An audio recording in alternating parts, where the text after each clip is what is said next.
Hello friends, geography bye Lalit platform पर आप सभी का स्वागत है, अभिनंदन है। मैं आशा करता हूं कि आप सभी स्वस्थ होंगे, अच्छे होंगे और इस सावन के मौसम में अपनी पढ़ाई को निरंतर जारी रख रहे होंगे। मैंने स्टार्ट कर रखा था राजस्थान लेवल असिस्टेंट 2025 के लिए, जिसका एग्जाम नवंबर 2025 में आयोजित होगा। इम्पोर्टेंट एमसीक्यू और पीवाईक्यू की हमने सीरीज स्टार्ट कर रखी है, जिसमें हमने 5 चैप्टर पढ़ लिए हैं, अच्छे से समझ लिए हैं। 5 चैप्टर के बाद में छठा जो अध्याय है, छठा टॉपिक है, वो रहेगा हमारा सेल प्रकार और विशेषताएं। सेलों के प्रकार कौन से हैं, उनकी विशेषताएं कौन सी है। इस चैप्टर से जितने भी क्वेश्चन इंपोर्टेंट बन सके उन क्वेश्चन को हम डिस्कस करेंगे। ठीक है, तो बिना देरी करे हम स्टार्ट करते हैं। पहला जो हमारा क्वेश्चन है, चट्टानों के निर्माण में अपनाए जाने वाला सही क्रम क्या है। जब चट्टानें बनती है तो उनके निर्माण का कौन सा क्रम होता है, सही क्रम, कैसे चट्टान निर्मित होती है, उसका क्रम आपको बताना है। तो सबसे पहले लावा निकलता है, फिर आग्नेय चट्टान बनती है, फिर अवसादी चट्टान बनती है, फिर कायांतरित चट्टान बनती है। ठीक है, लावा, आग्नेय चट्टान, अवसादी चट्टान और फिर कायांतरित चट्टान। ठीक है, किसे प्राथमिक चट्टान की श्रेणी में रखा जाता है, तो आग्नेय चट्टानों को प्राथमिक चट्टान की श्रेणी में रखा जाता है। ठीक है, आग्नेय चट्टानों को। आग्नेय चट्टान, इनके बारे में आपको असत्य कथन बताना है। आग्नेय चट्टानों में परतों का पूर्णतः अभाव पाया जाता है, बिल्कुल सही है। इनमें रवे पाए जाते हैं, ये भी सही है। जीवाश्म का अभाव पाया जाता है, तो ये भी सही है।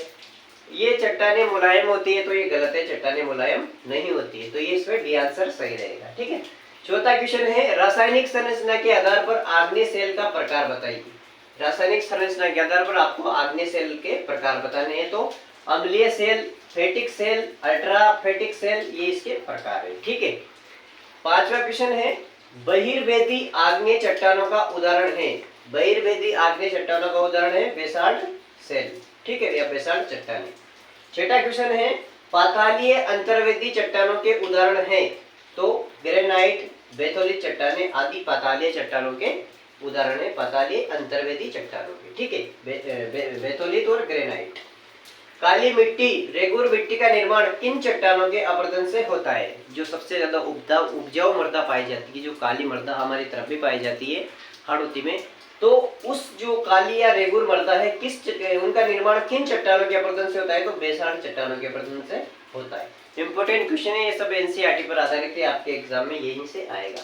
ठीक है, आठवां क्वेश्चन है, दो कतर हैं, ग्रेफाइट अम्लीय चट्टानों का उदाहरण है।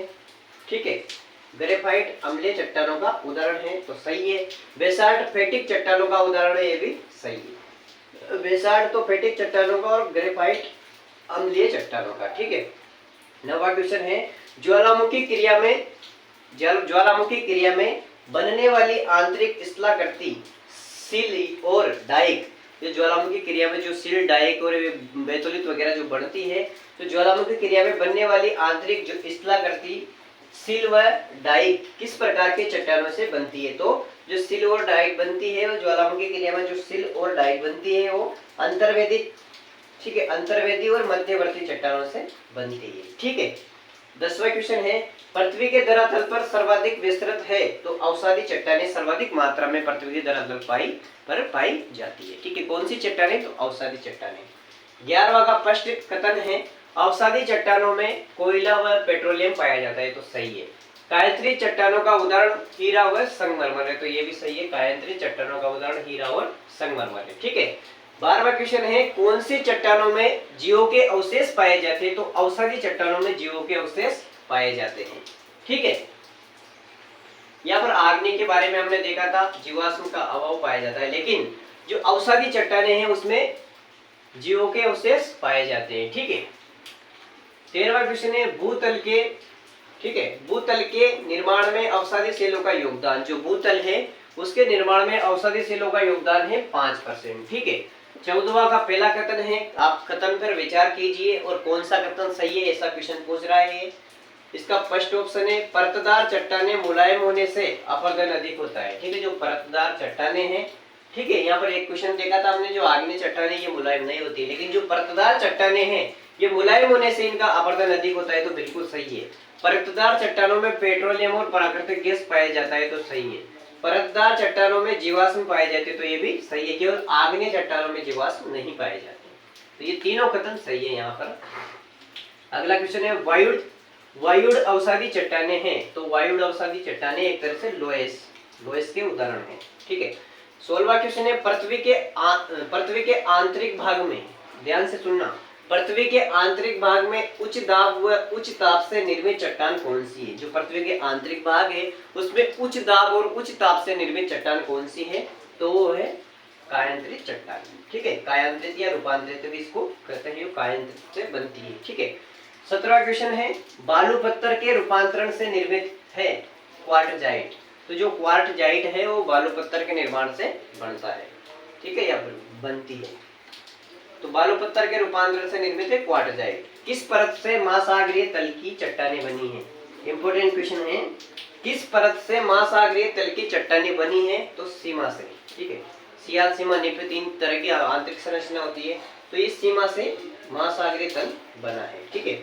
9वां क्वेश्चन है ग्रेनाइट मौलिक सेल से किस कायांतरित सेल का निर्माण होता है? जो ग्रेनाइट मौलिक सेल है इससे किस कायांतरित सेल का निर्माण होता है? तो नीस का निर्माण होता है। ठीक है। 20वां एंड लास्ट क्वेश्चन है, 20वां और लास्ट क्वेश्चन। 3 कथन है इसमें। पहला कथन है सियाल में ग्रेनाइट व नीस चट्टाने की प्रधानता होती है। तो बिल्कुल सही है, सियाल में ग्रेनाइट और नीस चट्टानों की प्रधानता पाई जाती है। सीमा का निर्माण मुख्यतः बेसाल्ट व गेब्रो चट्टानों से होता है। तो बिल्कुल सही है, सीमा का निर्माण बेसाल्ट व गेब्रो चट्टानों से होता है। सी भी सही है, करोड़ में निकल एवं लोहा तत्वों की प्रधानता अधिक होती है। तो इस प्रकार से आज के 20 क्वेश्चन हमने अच्छे से समझ लिए हैं। रिवीजन की जो परंपरा है उस परंपरा को पूरा कर लेता हूं मैं। आपका ध्यान सीधा व्हाइट बोर्ड पर होना चाहिए। मेरी आपको शक्ल नहीं दिखेगी लेकिन मेरी वॉइस आप तक आएगी और अच्छे से वॉइस आएगी। आप सीधा बोर्ड पर देखना, आप क्वेश्चन आंसर की तरफ ध्यान देना और अच्छे से शांति से समझना। बिल्कुल एकदम पूरा फोकस के साथ इस क्लास को, इन क्वेश्चन को समझना। मैं एक बार अच्छे से रिवीजन करवा रहा हूँ। पहला क्वेश्चन, आज का जो हमारा टॉपिक था 6ठा अध्याय है सेल प्रकार एवं विशेषताएं। इसका पहला क्वेश्चन हमने देखा चट्टानों के निर्माण में अपनाए जाने वाला सही क्रम है। तो इसमें उदाहरण है लावा, आग्नेय चट्टान, अवसादी चट्टान, कायांतरित चट्टानें। ठीक है। दूसरा क्वेश्चन देखा हमने किसे प्राथमिक चट्टानों की श्रेणी में रखा जाता है? तो आग्नेय चट्टानों को। ठीक है। तीसरा क्वेश्चन देखा आग्नेय चट्टानें, इसमें असत्य कथन आपको बताना है। आग्नेय परतों, जो आग्नेय चट्टानें उसमें परतों का पूर्णतः अभाव पाया जाता है। तो बिल्कुल सही है। इनमें रवे पाए जाते हैं। तो ये भी सही है। जीवाश्म का अभाव पाया जाता है, ये मुलायम होती है। तो ये मुलायम वाला यहाँ पर गलत है। ठीक है। रासायनिक संरचना के आधार पर आग्नेय सेल का प्रकार है। तो अम्लीय सेल, फैटिक सेल, अल्ट्रा सेल और फैटिक सेल, ये इसका प्रकार है। ठीक है। अल्ट्रा फैटिक सेल ये मिलकर है। ठीक है, अम्लीय फैटिक सेल और अल्ट्रा फैटिक सेल। बहिर्वेदीय आग्नेय चट्टानों के उदाहरण हैं तो बेसाल्ट। पातालीय अंतर्वेदी चट्टानों के उदाहरण हैं तो ग्रेनाइट, बेतोलित चट्टानें। ठीक है। 7वां क्वेश्चन है काली मिट्टी रेगूर का निर्माण किन चट्टानों के अपरदन से हुआ? तो बेसाल्ट से। 8वां में पहला कथन है ग्रेफाइट अम्लीय चट्टान है, सही है। बेसाल्ट फैटिक चट्टान का उदाहरण है, सही है। ज्वालामुखी क्रिया में बनने वाली आंतरिक स्थाकृति सिल व डाइक किस प्रकार के चट्टान से बनी है? तो अंतर्वेदी, मध्यवर्ती। ठीक है। 10वां क्वेश्चन है पृथ्वी के धरातल पर सर्वाधिक विस्तृत मात्रा में कौन सी चट्टानें पाई जाती है? तो अवसादी चट्टानें। अवसादी चट्टानों में कोयला व पेट्रोलियम पाया जाता है, सही है। कायांतरित चट्टानों का उदाहरण हीरा व संगमरमर है, तो सही है। 12वां क्वेश्चन है कौन सी चट्टानों में जीवों के अवशेष पाए जाते हैं? तो अवसादी। 13वां क्वेश्चन है भूतल के निर्माण में अवसादी सेलों का योगदान 5%। 14वां का पहला कथन है परतदार चट्टानें मुलायम होने से अपरदन अधिक होता है, सही बात है। परत में इस परतदार जो चट्टानें, इसमें पेट्रोलियम व प्राकृतिक गैस पाई जाती है। परतदार सेलों में जीवाश्म पाए जाते हैं, सही है। वायुड़ अवसादी चट्टानें हैं लोएस का उदाहरण। पृथ्वी के आंतरिक भाग में उच्च दाब और उच्च ताप से निर्मित चट्टानें कौन सी है? तो कायांतरित। बालू पत्थर के रूपांतरण से निर्मित है क्वार्टजाइट। ठीक है, क्वार्टजाइट। किस परत से महासागरीय तल की चट्टानें बनी है? तो सीमा से। ग्रेनाइट मौलिक सेल से किस कायांतरित सेल का निर्माण होता है? तो नीस का। 2 कथन है 20वां में सियाल में ग्रेनाइट व नीस चट्टानों की प्रधानता है, सही है। सीमा का निर्माण मुख्यतः बेसाल्ट व गेब्रो चट्टानों से हुआ, सही है।